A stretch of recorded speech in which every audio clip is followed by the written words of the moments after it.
Good evening to the Honourable Michael Kirby, AC, CMG, Dr McEwen, invited guests, staff, parents and members of both the Hutchins and local community. It is my pleasure to welcome you to the Hutchins School's 2018 Weber Lecture with special guest, the Honourable Michael Kirby, AC, CMG. Can I please remind all in attendance of the formality of this evening and ask that all mobile phones are switched off or on silent. Toilets are located to your right of the stage and down the stairs, and in the unlikely event of an emergency, please be aware of the exits at the rear, in the middle, and at the front of the room. Before we begin this evening, I would like to start with the Acknowledgement of Country. We respect and acknowledge the Muhunina people of the South East Nation and its elders, past, present, and in the future. As the traditional owners and custodians of this land, on which this school stands and learning takes place. The Hutchins vision is to provide an inspirational education where each boy strives to achieve his personal best and is willing to serve his community as an informed and active citizen, locally, nationally, and globally. The Hutchins mission is that we are an Anglican school whose supportive learning community works together to build the character of boys. I would now like to invite Rev Lee to lead us in prayer.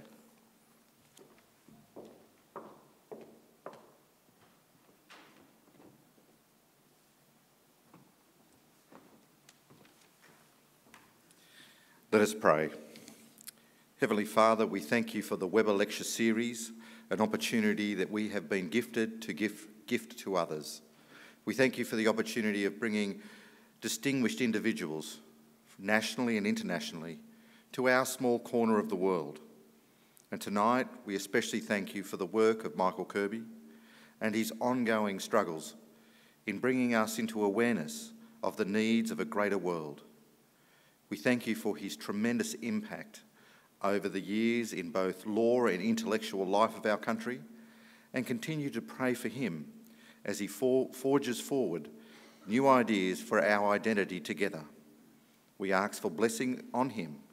In Jesus' name, amen.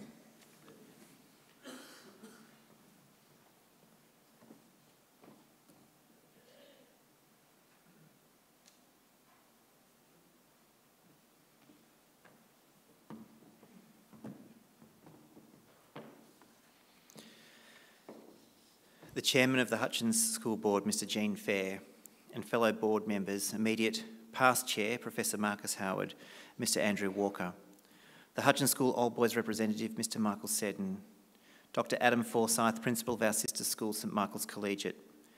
A special welcome to the Weber family, invited guests, staff, visitors and boys. It is with great pleasure that I welcome you to the Hutchins School and to this year's Weber Lecture. The annual Weber Lecture was first delivered in 1998. It was delivered by the Reverend Michael Weber, in whose honour this lecture was named, in recognition not only for his outstanding service to the study of ethics, but equally his significant contribution to Tasmanian society for almost 40 years. Reverend Weber, following his 13-year term as Dean of Hobart from 1959 to 1971, established a Studies Religion course at the Tasmanian College of Advanced Education, which is now the University of Tasmania. He was a senior lecturer in the History of Ideas faculty. In the inaugural Weber Lecture, Reverend Michael Weber delivered a paper entitled Ethics, Ancient Standards for Modern Times. In recent years, we have enjoyed thought-provoking addresses from Lieutenant General David Morrison, Professor Tim Flannery, Her Excellency Professor the Honourable Kate Warner AM, Governor of Tasmania, Dr Keith Souter, General Peter Cosgrove and the Reverend Tim Costello. Tonight, I'm honoured to welcome the Honourable Justice Michael Kirby to the Hutchins School to deliver this year's Weber Lecture. Until early 2009, Michael was one of 7 justices on the High Court of Australia and Australia's longest-serving judicial officer. Prior to his appointment to the High Court of Australia, he held numerous positions, including the inaugural Chairman of the Australian Law Reform Commission and President of the New South Wales Court of Appeal. In addition to these posts, he has served in many international and United Nations positions, including 2 expert groups of the OECD, many bodies of the Commonwealth Secretariat, and positions in organisations such as the United Nations Development Programme and UNAIDS. He was President of the International Commission of Jurists 1995 to 1998 and served as Special Representative of the Secretary-General of the United Nations for Human Rights in Cambodia in 1993 to 1996. In 2013-2014, he chaired a commission of inquiry of the United Nations on human rights violations in North Korea. He's been a member of the governing bodies of 3 Australian universities, ultimately being elected as Chancellor of Macquarie University in Sydney from 1984 to 1993. He holds 29 honorary doctorates, degrees in letters, Doctor of Laws and Doctor of University from many of Australian and foreign universities and other appointments. Ladies and gentlemen, we are indeed privileged to have the Honourable Michael Kirby with us this year to deliver the 2018 Weber Lecture. Please give him a very warm welcome.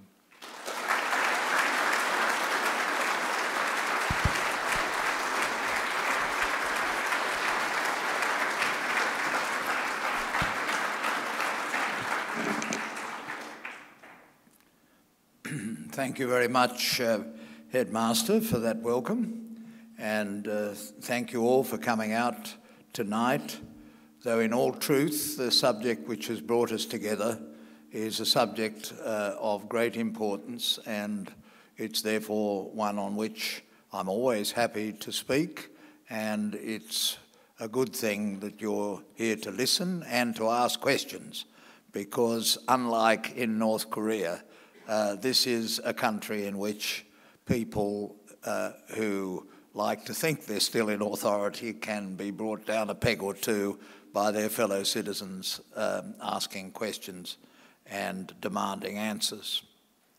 I also wish to acknowledge the Indigenous people of this part of our continental country and all Indigenous people.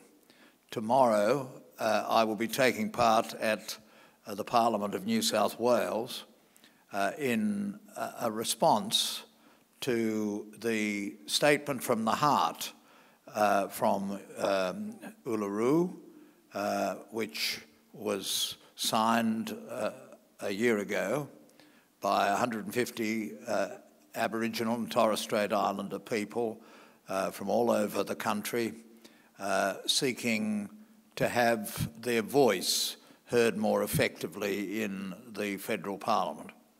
That proposal was dismissed peremptorily, but the appeal tomorrow will be to think again and to consider what we need to do in order to respond as open-hearted citizens of this country with justice and fairness to our Indigenous fellow citizens. It's a big challenge. I think many of our political leaders have for a long time had the desire to find a solution to the deprivations and disempowerment of the past, but we haven't really got there yet, and tomorrow's event will, I hope, be a contribution to that journey of Australia. I also acknowledge the presence here of members of the Weber family. When I was at school, the Dean of St Andrew's Cathedral in Sydney was the Reverend, later Canon, Stuart Barton Babbage, and he was a big influence on me, and in fact he presented me to Bishop Hilliard in the Cathedral of St Andrew in Sydney, and he later went on to become Dean of Melbourne. He was going around collecting deanships, but he didn't collect the deanship of Tasmania, of Hobart, and I saw that Dean Michael Weber was Dean of the Cathedral in Hobart. So I pay my respects to his memory, and I like the fact that this lecture has been established in his name, and that his lecture and most of those that have followed was about values. And if you don't talk about values in a school, then you're going to miss out on a lot. And talking about values is something certainly Dean Barton Babbage did all the time, and he became a lifelong friend. And I'm sure that Dean Webber has had a similar influence in this city and on the boys of Hutchins School. Now, I'm a bit irritated by this school because I went to Fort Street High School in Sydney, and Fort Street, the oldest continuously serving public school in the nation, was established by Governor Fitzroy in the colony of New South Wales in 1849. And this school was established in 1846. But we're both pipped at the post by the King's School in Sydney, which was established in 1830. However, these three schools have a very special place in the history of our country.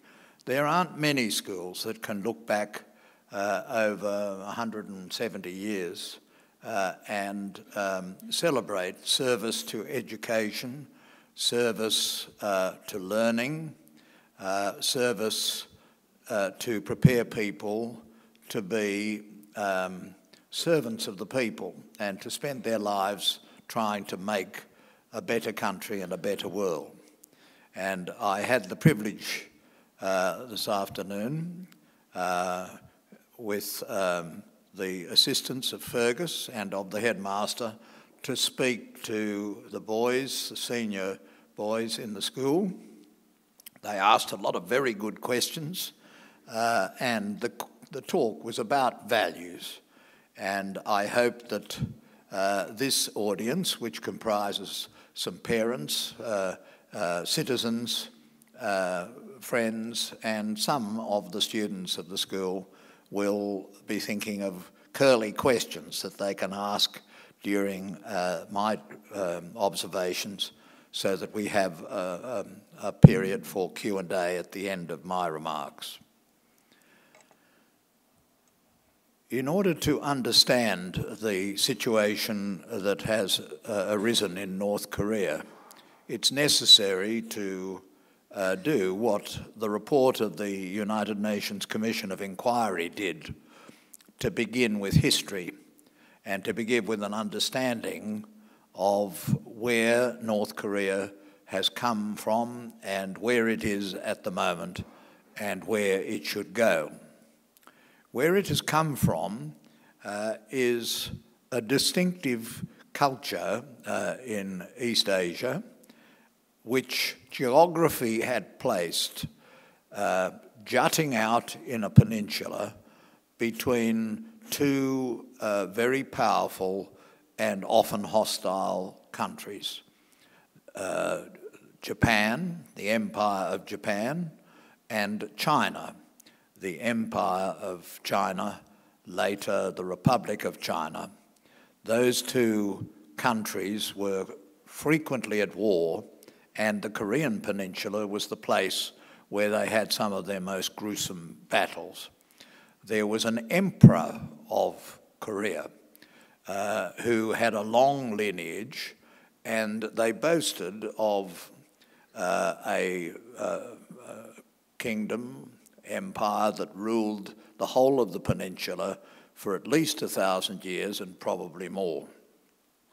But in 1911, the Empire of Japan, newly awakened during the Meiji period, was becoming very warlike. It had had a war with the Russian Empire in 1905, in which it defeated the Russian Empire.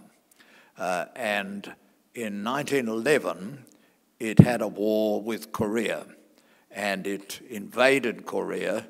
It removed the Emperor of Korea and established Korea as a colony of the Empire of Japan. Worship of the Emperor of Japan became a right that had to be observed in the colony of Korea. That didn't pass without resistance. The Koreans are significantly different in their attitudes to life. Some people say that they are the Irish, and some people say they are the Australians of Asia. They are more informal, they are happy-go-lucky, but they can be very hard on each other, and they didn't fare well under the Japanese rule. At the closing phases of the Second World War, the leaders of the Allied countries met in Cairo, and at that meeting they decided that after the war, when it concluded, as then seemed likely, with an Allied victory, there would be a division of Korea. Just as it was planned, there should be a division of Germany and of Austria. And in the case of Korea, it was decided by President Roosevelt and Winston Churchill and Joseph Stalin that the division would be roughly in the middle of the Korean Peninsula, and that to the north would be a part of the Korean nation that would be in the sphere of influence of the Soviet Union, and in the south, part of the Korean nation that would be in the sphere of influence of the United States of America. The task of drawing the line fell to a middle-ranking official in the State Department of the United States, and his name was Dean Rusk. Dean Rusk was later to serve as the Secretary of State of the United States of America for President Kennedy. He had never heard about Korea or its past, its history. He knew nothing about its topography. He simply got out a big map and drew a line across the map, and that was the division of the Korean Peninsula that we still see today in effect. The division was not decided by the Korean people. It was not voted upon. They had no say in it. It was decided by the Allies in a decision taken in their absence, and it was just enforced. Records that have become available since the Soviet Union's official records were opened up show that Joseph Stalin was most surprised at this decision of President Roosevelt. Surprised because, as you may remember, the Soviet Union did not enter the Second World War until the very closing weeks, and therefore Stalin had not, in a sense, earned the division of the Korean Peninsula. And it may be that President Roosevelt gave them this as a tantalising gift, down payment for their later engagement in the Second World War. That engagement really came at the very end. But the division was fixed, and the division was deeply resented on both sides of the border. In the south, a Korean who had spent a lot of time in the United States, Syngman Rhee, was made the ruler, and he was as autocratic as any of the rulers in the north. In the north, Kim Il-sung was chosen by the Soviet Union to be the leader of the country. He is portrayed in the hagiography of the Kim family to have been a great warrior against Japan, but in fact he was a middle-ranking officer in the Soviet army. But he was the one upon whom Stalin's favour fell, and so he became the leader of North Korea. Virtually from the start, Kim Il-sung sought to persuade Stalin to allow him to move south and conquer South Korea in order to provide the blessings of communist rule to South Korea. Stalin would never give the go-ahead.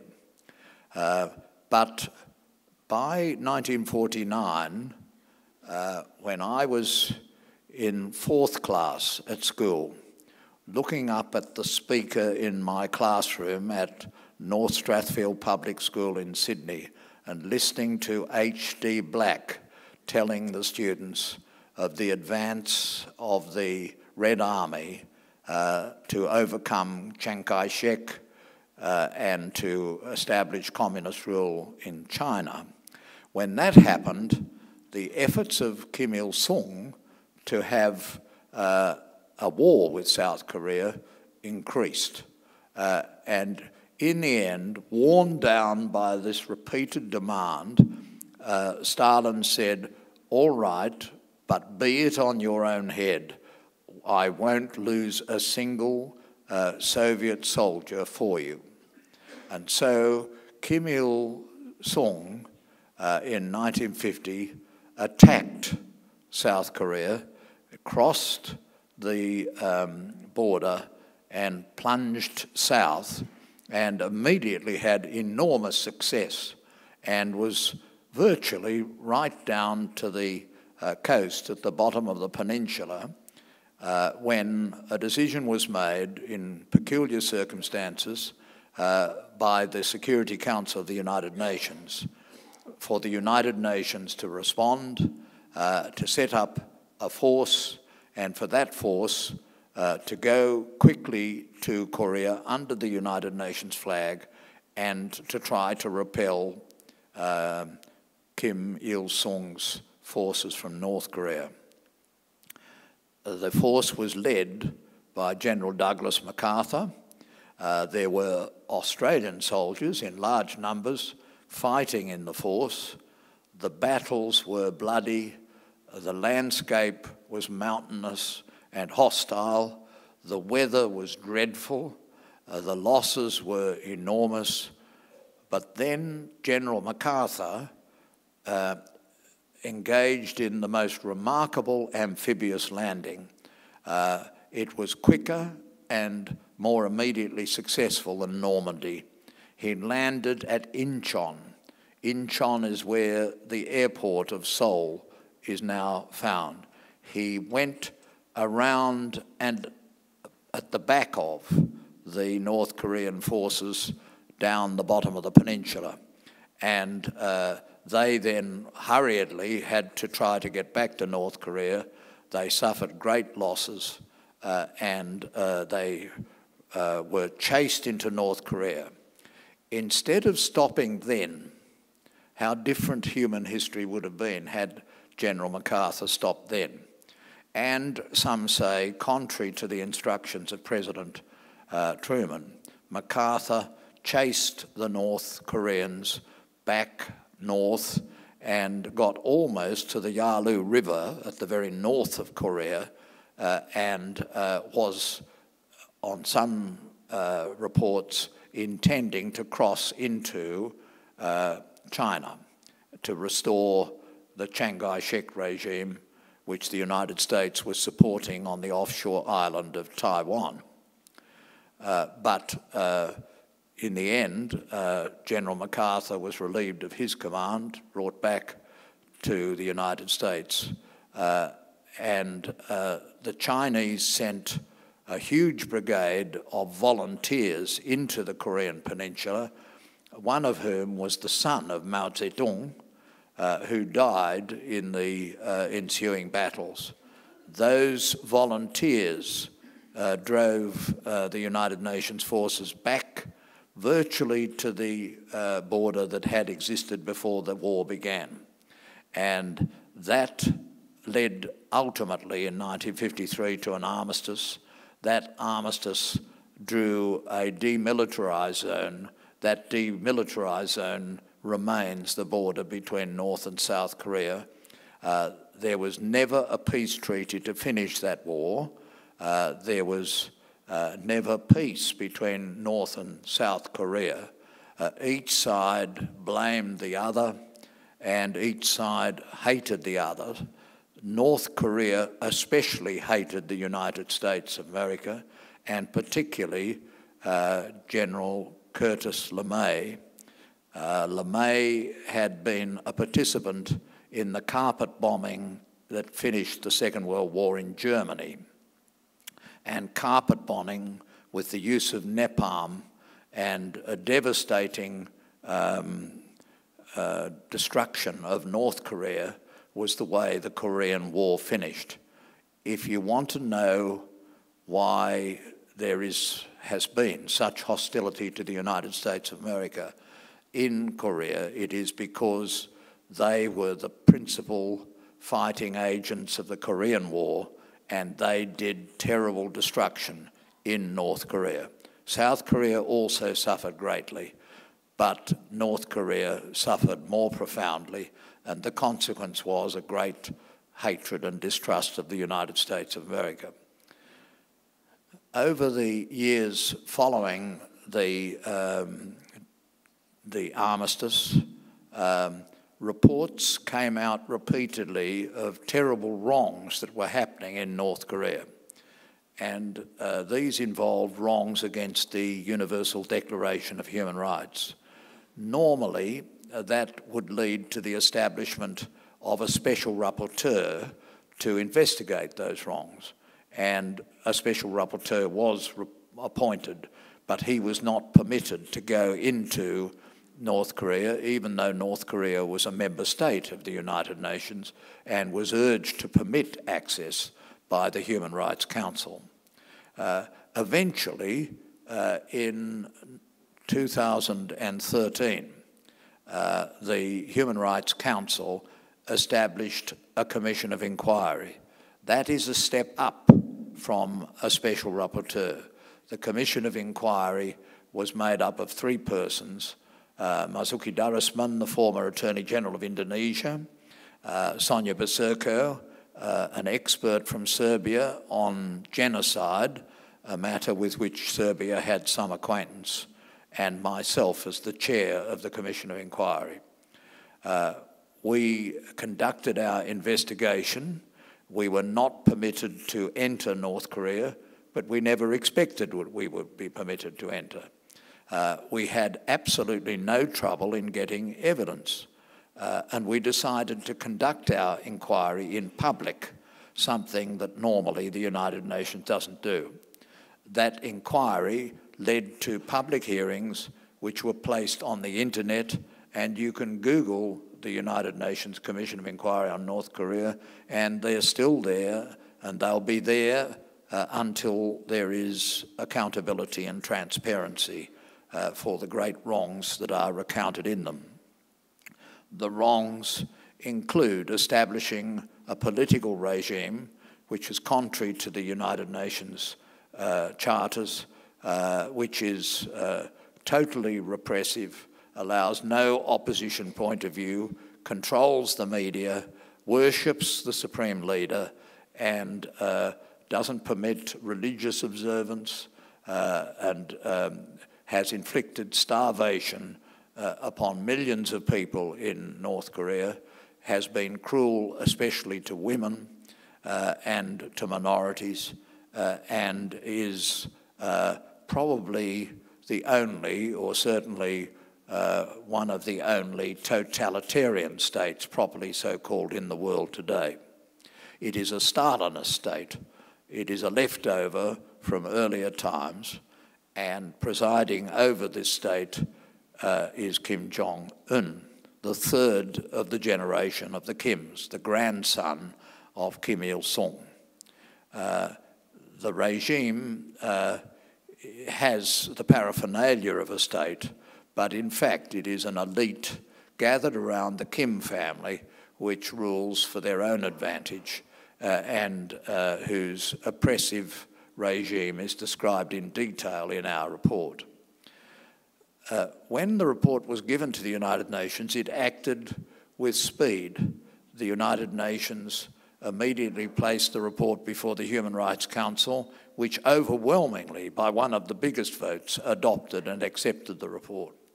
The report was then sent by the Human Rights Council to the General Assembly, which again overwhelmingly adopted the report and accepted its recommendations. Moreover, the General Assembly did an unusual thing. It sent the report to the Security Council. Normally, the Security Council, which has been established to be the chief organ of the United Nations for ensuring peace and security in the world, normally doesn't take on human rights issues because they're so divisive and often the subject of geopolitical and ideological differences. But in this case, by a procedural vote, the Security Council placed North Korea and the report on the agenda of the Security Council. That had only happened once before, only one other time, and that was in the case of Myanmar, Burma. So the North Korean report was put there, and I think that the shocking revelations in the report of the Commission of Inquiry were part of the reason why in the years since the report was delivered and put on the table of the Security Council, the Security Council has step by step increased the sanctions on North Korea. Those sanctions could not be enforced by the Security Council, could not be adopted without the participation in the vote of two of the so-called P5 countries, permanent 5 countries of the Security Council, namely, in this case, the support of China and the Russian Federation. Those two countries have adopted and voted for the resolutions increasing the sanctions, and those sanctions have definitely had an effect on the regime in North Korea because they undermine the acceptability of the ruling elite in the eyes of the ruling elite. If they can't deliver the life to which that elite has become accustomed, the risk is that there will be an uprising and there will be protest, of which there has been relatively little in the history of North Korea because of the terror, the public executions, the cruelty, the huge gulags, the large numbers of families that are imprisoned together, and the other means of oppression that they exhibit. So all of this is the background to the developments since the report was delivered. One of the recommendations which we made was that the case should be referred to a prosecutor at the International Criminal Court. But for that to happen, you needed to get the P5 voting for it. And China and the Russian Federation regarded that as a bridge too far. And so that has not happened. And there was, for a period of 3 years, something of an impasse as to how the United Nations would advance its cause in North Korea, although the answer immediately was to increase the sanctions. But on the election of Donald Trump as President of the United States, a number of steps were taken by him.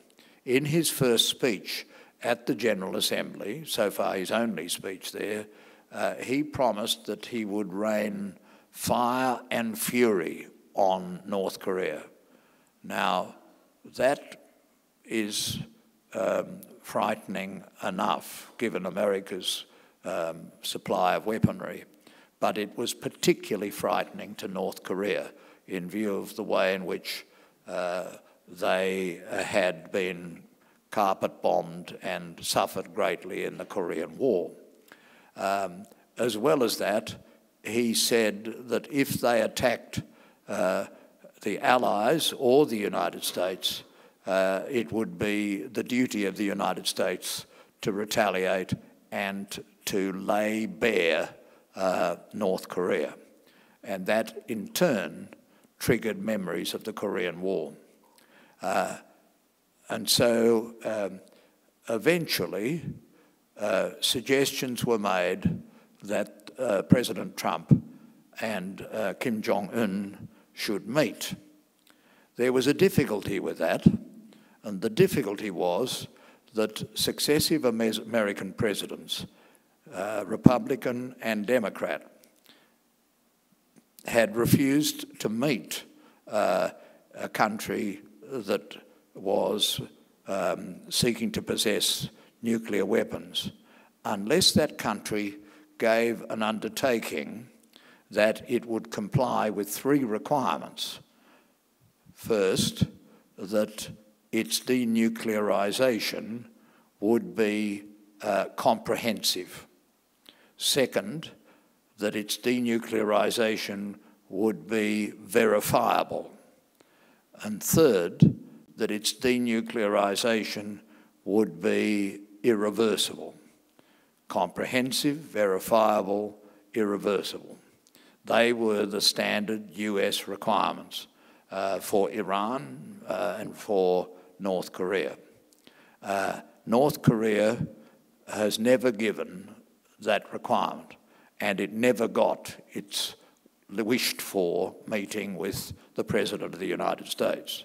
But along comes Donald Trump. He doesn't pause over the requirement of comprehensive, verifiable, and irreversible. He said he was willing to meet Kim Jong-un, and so on the 12th of June, that is what he did. You will have all seen the hullabaloo and the media circus that accompanied that meeting. And at the end of the meeting, a 4-point statement was published. That 4-point statement is more instructive for what it fails to say than for what it says. And these are the four promises that were given by the United States and North Korea. And I ask you to compare them with complete, comprehensive, verifiable, and irreversible.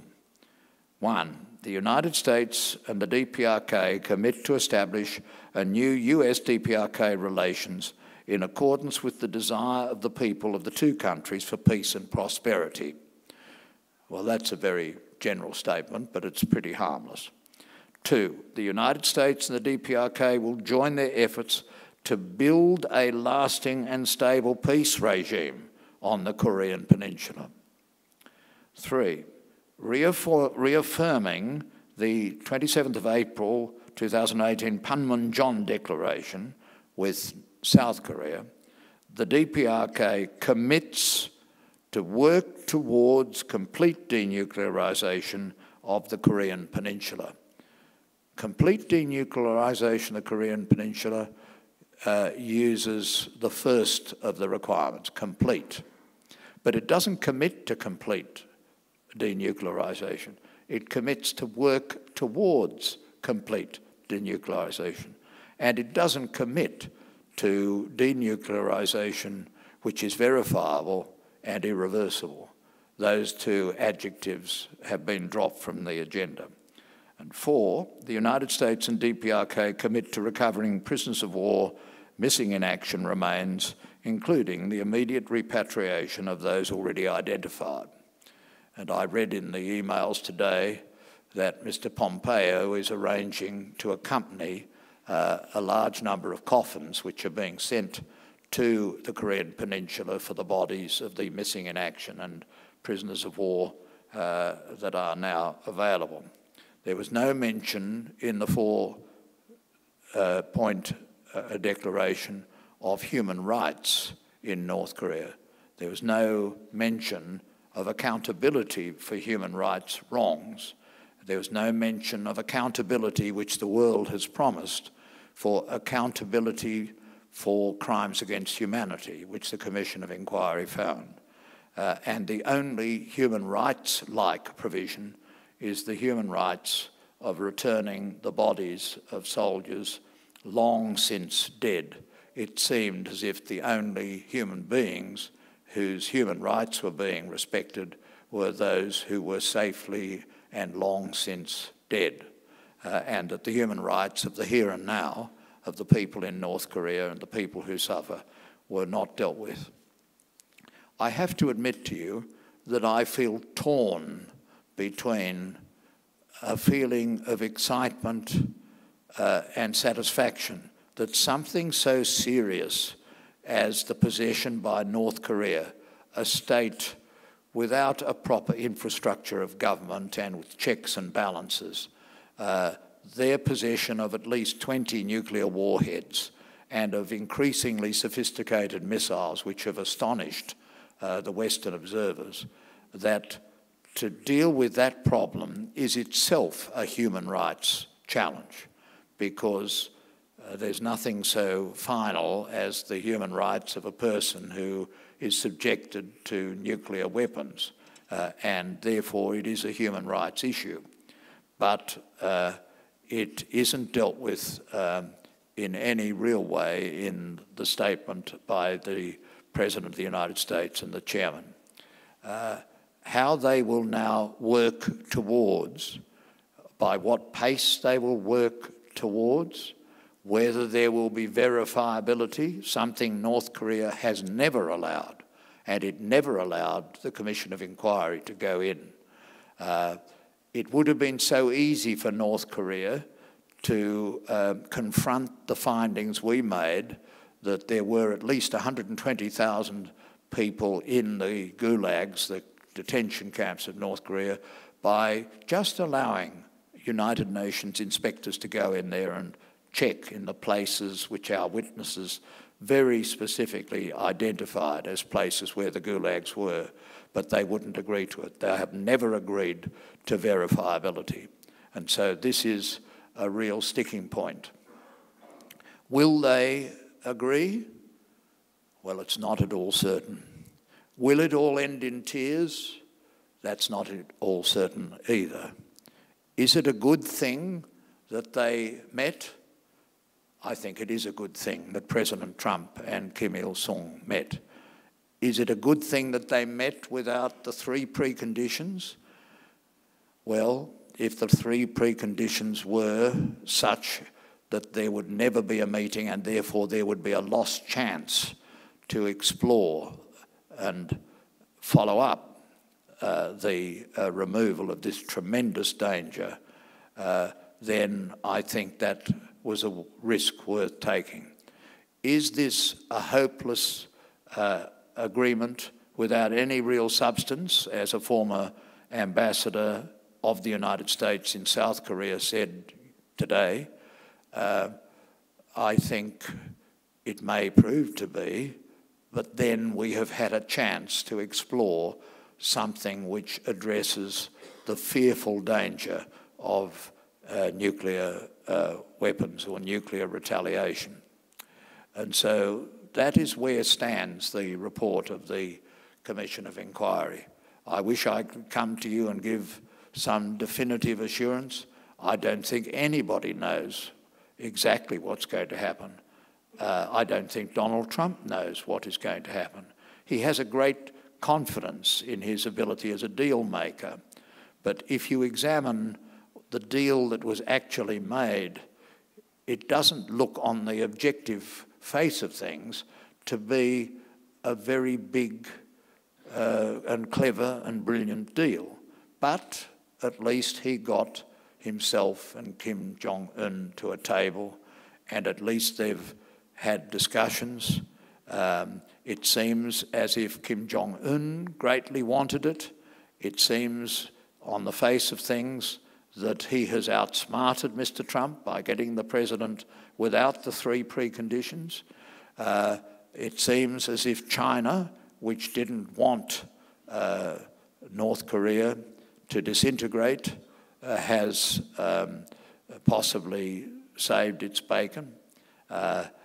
And it is hard to keep the pressure up with sanctions once you've let the pressure off to some degree.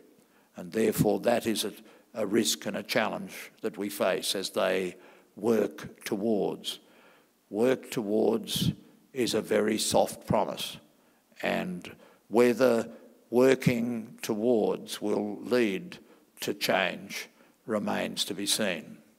But those who are greatly at risk in South Korea and their president think it is a risk worth taking, and at least we will now see it unfold, and we have to hope and pray that it will be a risk that was proved by history to have been worth taking, because the perpetuation of nuclear weapons and missiles in the hands of North Korea, if it remains a state of the kind reported in the report of the Commission of Inquiry, is a very grim prospect indeed. So that is what I came to beautiful Hobart. It's a melancholy story, and it's nonetheless something that we should all be knowledgeable about, and we should look at it with open eyes, and we shouldn't deceive ourselves. And it really does emphasise an importance that goes beyond Korea. It emphasises the importance of addressing the issue of nuclear weapons, because so long as they are present, so long as there are states like North Korea, it is tremendously dangerous that they should be in the possession of anyone, and that includes the United States of America.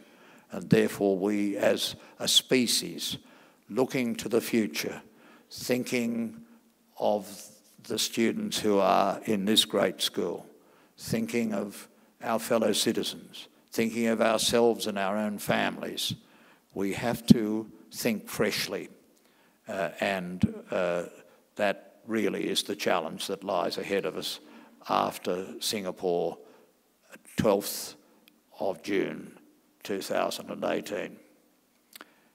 End of speech.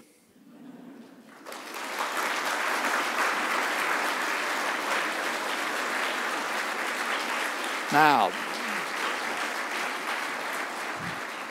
we've got a quarter of an hour for questions, and I've spent all my life for the last 34 years on a platform, and I'm going to come down with the people, and we're going to have Q&A. Would you turn on the lights, please? Turn on the lights. Let us have light.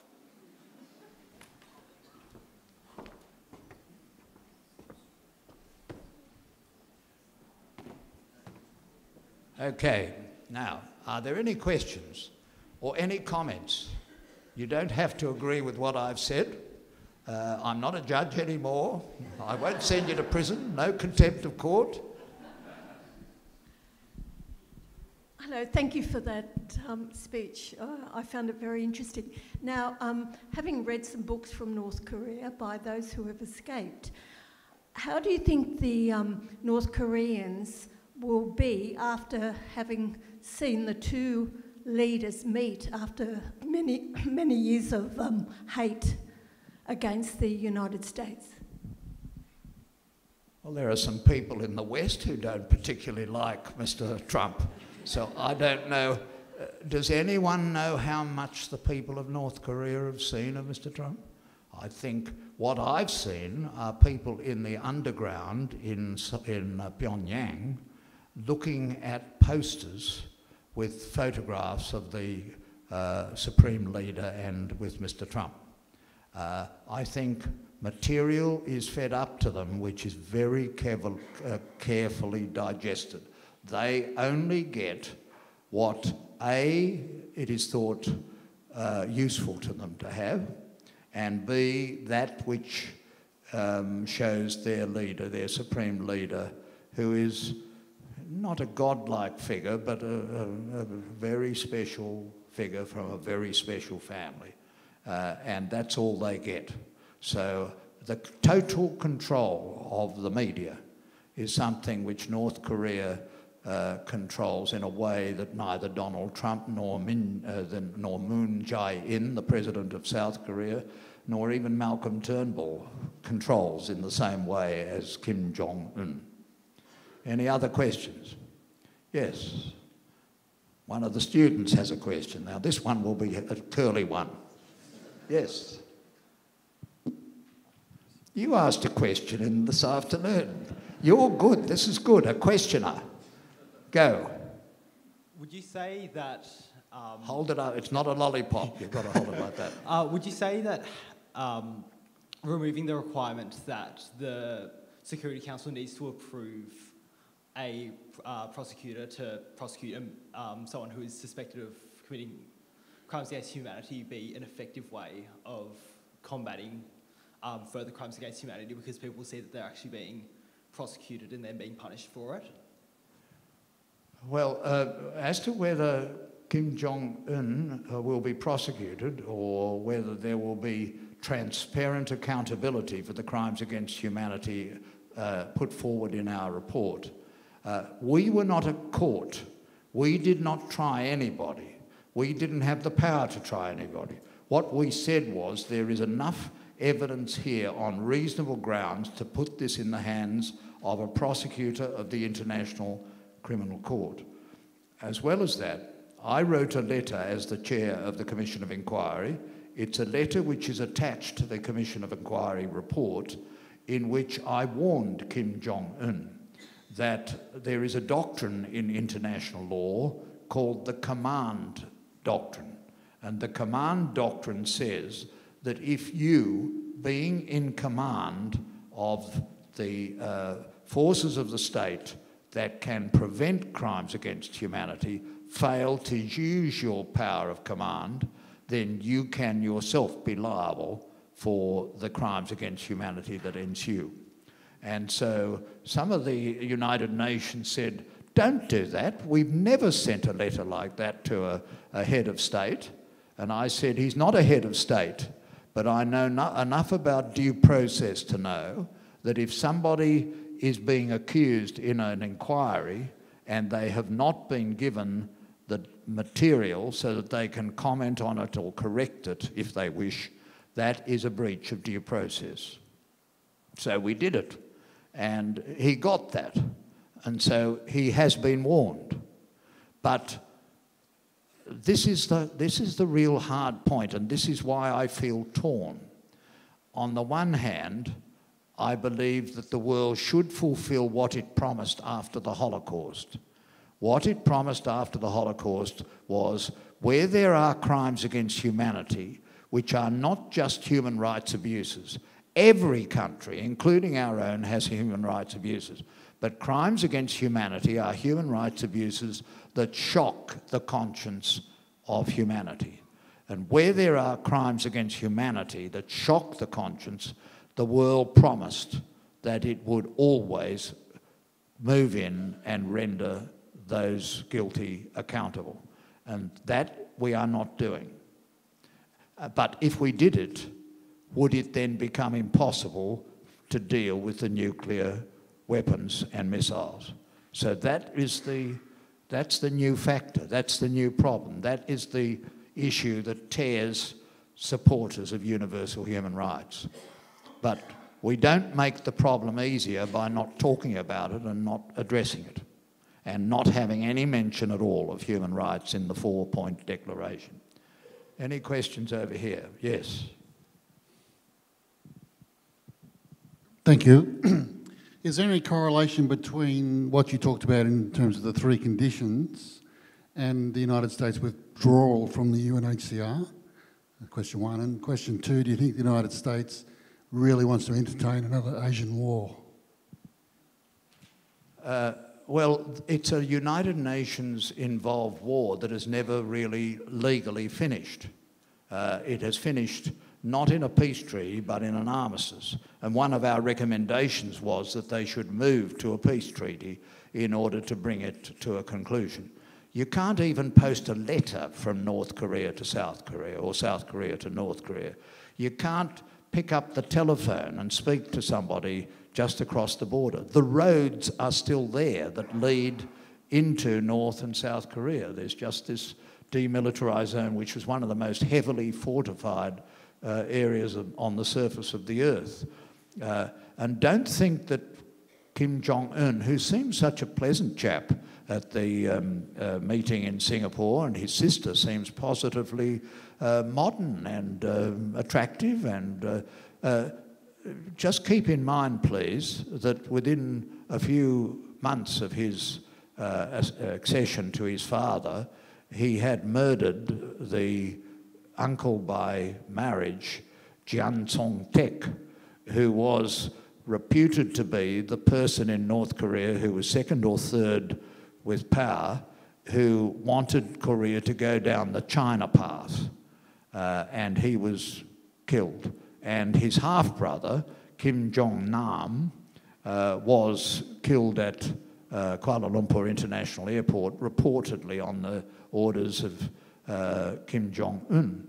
So this is not a sweet-tempered man whose only problem is that he has dual citizenship or something of that kind, which are the problems we have in Australia that pass for our local politics. This is a person who can, when it's necessary, when he deems it necessary, be pretty ruthless. And that's the truth of the matter. Any other questions? Yes. Thank you for your speech. My name's Patrick. In the context of your speech, you mentioned the movement at the station, as it were, where the President of Trump threatened the use of nuclear weapons, and there was movement, if you like. Listening to your interesting speech, I was waiting for more reasons why General MacArthur was sacked. My understanding is it was because he threatened or wanted his president to use nuclear weapons. His president refused. Had it been otherwise, in the context of your speech, can you see what the outcome may have been? Yes, well, General MacArthur was brilliant in his amphibious landing, but his brilliance was then used in what some thought was an advancement of his presidential ambitions, and it ultimately got to a point that he was defying President Truman, and so President Truman, the haberdasher from Missouri, sacked him, and he ended up speaking to the Congress of the United States, saying that, like an old soldier, I'll simply fade away. He was hoping he'd fade away into the White House, but General Eisenhower moved there and closed off that path. But it's something we don't, though we had soldiers there, how many of us hear about the Korean War? How many of us know about what happened? How many of us have an understanding of the suffering on both sides of the border? What you've got to keep in mind is a very simple statistic. South Korea, by its own abilities, has lifted itself up by its bootstraps and is now the 8th most prosperous economy in the world. It's an extremely successful economy. And that's why Mr. Trump, I think cleverly, has dangled before Kim Jong-un the possibility of economic advantages of turning away from this Stalinist approach. And one thing going for that approach is that Kim Jong-un was partly educated in Switzerland. And so he's seen the world. He's seen the technology. He's seen the Hollywood movies. He's seen the gadgets. And he sees his own country and the starvation of millions. So it wouldn't be an irrational thing for him to want to change.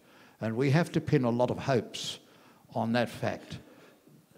If you were being absolutely rational, it would be a rational use of taxpayers' money of the United States, and for that matter, some from Australia, to contribute to an improvement of the economy of North Korea, so long as we have complete, verifiable, and irreversible denuclearisation. I think if we don't have that, if it's just softly worked towards, I just don't think that's a stable foundation on which to build a safe North Korea, which is essential both for human rights and for peace and security. Any other questions down here? Yes. I mustn't keep you all up too late, but we'll take a few more.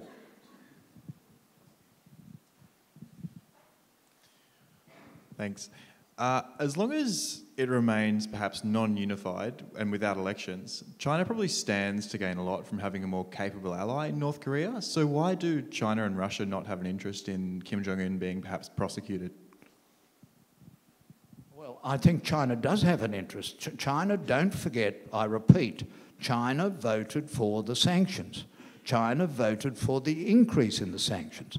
China voted for the increase again of the sanctions. China enforced, according to The Economist magazine, China enforced those increased sanctions at the border between China and North Korea, substantially.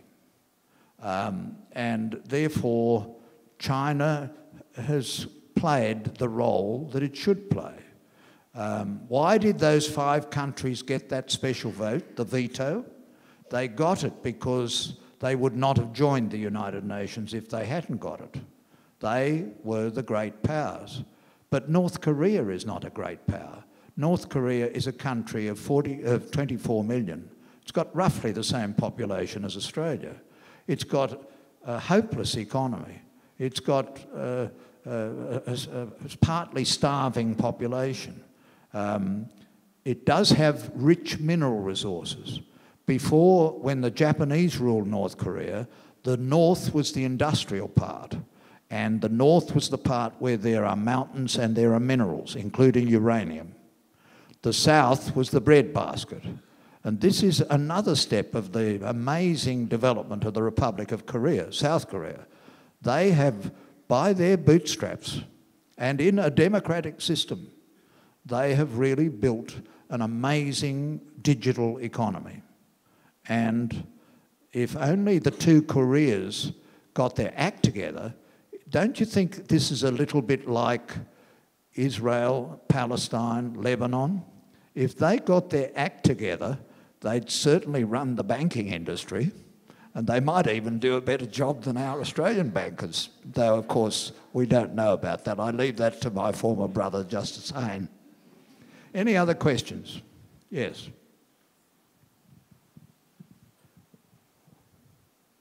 We'll have 2 more questions. Thank you. I'm just wondering if you could comment on whether or not you think that President Trump is a capable leader to be able to deal with this situation in North Korea, sort of in your opinion. Can I answer that by saying, I think President Obama was a very capable leader. I think he was prudent, he was thoughtful, he did not jump into things, but he didn't really break the circle. He didn't do something that was unpredictable. And you know, it's a sad thing, isn't it, that these people who get this extraordinary power to do something that is really good, they lose it and then they spend the rest of their life talking about how things could be got better by their successors. It's the same in Australia. So many people who have held office then lose office and don't do the things which they should have done in that brief time when they have power. So I think President Trump, his very unpredictability is something which in a way throws people, because they don't quite know whether he means what he says when he talks about fire and fury and destroying North Korea. It would be our duty to protect ourselves and our allies by destroying. And therefore he's an unusual man, but maybe you needed somebody who was a bit unusual, who didn't go down a logical path with the State Department breathing down his neck and continually saying comprehensive, verifiable, irreversible. So time will tell. It's like the last page of history. There's an excellent book on North Korea by Victor Cha, who was the advisor on North Korea for President George W. Bush. And it's called it's called the uncontrollable state or something like that. And in his last page, he says, if in 20 years North Korea is still there, I will not be surprised. If in 20 years North Korea has gone, I will not be surprised. And this is why when I posed a question in the title of that got you all out here tonight, will it all end in tears? Who knows? But that's why, because of the great dangers of nuclear weapons, I really think we've got to take some risks to do what is essential to get a discussion. Because if you look at the history of wars, if you look at the history of the First World War, and there's an excellent book on that by an Australian historian at Oxford called The Sleepwalkers, and the way we sleepwalked into the First World War just by not thinking outside the square. The railway timetables, the troops were going, things were moving, couldn't be reversed, and that caused the First World War, which caused the Second World War, which caused the Korean War, which caused the Vietnam War, and we're still suffering the consequences of all this with the division of the Korean Peninsula. So sometimes you've just got to think outside the square. And that's why the so-called ban treaty, you've probably not heard of the ban treaty, but the ban treaty was placed before the General Assembly of the United Nations on the 7th of the 7th, 17, so that's 2 years now, and that treaty proposes that it be declared by the General Assembly illegal for a country to possess, to use, and to threat to use nuclear weapons because of their total disproportionality to anything that you could hope for in a war. I mean, within, I think it's 1 day of a nuclear exchange between the Soviet Union and America, when these figures, it was 360 million dead. And so we're talking about a multiple Holocaust. And since then, the weapons have become more powerful, and President Putin and President Trump are talking about increasing the power of the weapons. This is just not thinking outside the square. This is just getting locked into the logic of nuclear weapons. And Einstein, whose theories had led to it, said, this is just monstrous, and we just, as human beings, we have to get on top of it. And so that's the ban treaty. And I think 70 countries turned up for the discussion of it. Something like, I think it's 50 have signed it, which is preliminary to ratifying it. And I think already about 5 have signed it. But New Zealand turned up, and that was under the Conservative government in New Zealand, but Australia didn't turn up. We said we're under the umbrella of the United States of America. Well, maybe a time comes when human beings and citizens have to think, is that a comfortable place to be? Or should we as citizens really demand that this madness of logic be severed and the use, possession and threat of use of nuclear weapons be declared a crime against humanity and an offence to international law? Anyway, that's the subject for another day, and if you want me to talk on that, I'll come back, but I've got to come back on another time. And I think you've all been a very patient audience, but it's complicated, it's melancholy, there's a little glimmer of hope, there's a little hope that we're on a path.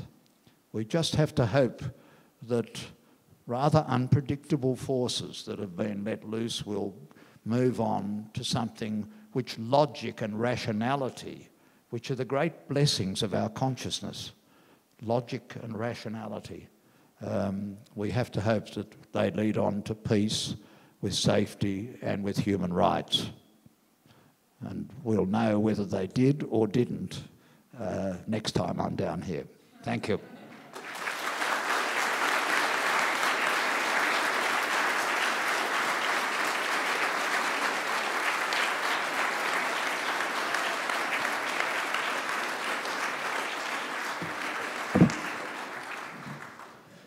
Well, ladies and gentlemen, we have been privileged, as I said at the very beginning. The Honourable Michael Kirby, I think he travels back very early tomorrow morning for a 15-hour day in Sydney. And when we made contact to ask if he was available to come down, he was, yes, of course I will. And it was been that open, warm, generous approach from Michael that we've really appreciated, to the point where this afternoon, when I was chatting with Michael on the telephone a little while ago, he asked if he could speak to our boys in the afternoon and shared with them a completely different message, but I thought an equally powerful message. And one of the things that, when we were, Michael had agreed to visit us, I spent quite a lot of time watching Michael on YouTube, and there's a lot of him on YouTube.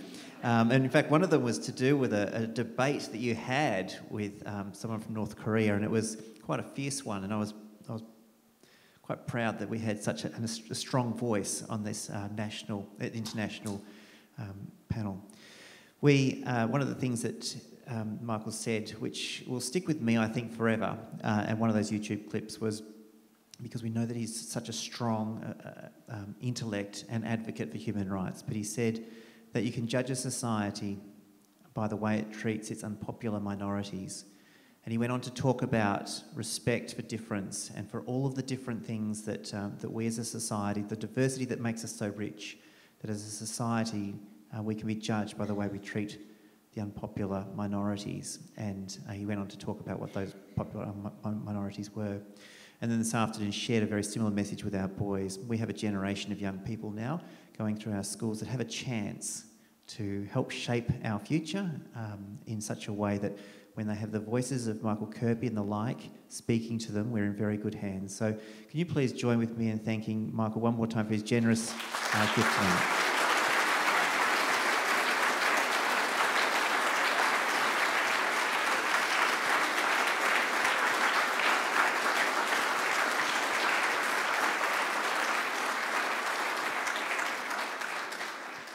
It was also said with a large audience that he would come back. So we very much look forward to that. Thank you once again for coming out tonight. We really appreciate the fact that you found the time on a cold night to come and have a listen to what a great mind in our country and a great advocate for human rights. And we hope to see you at another event soon. Thank you.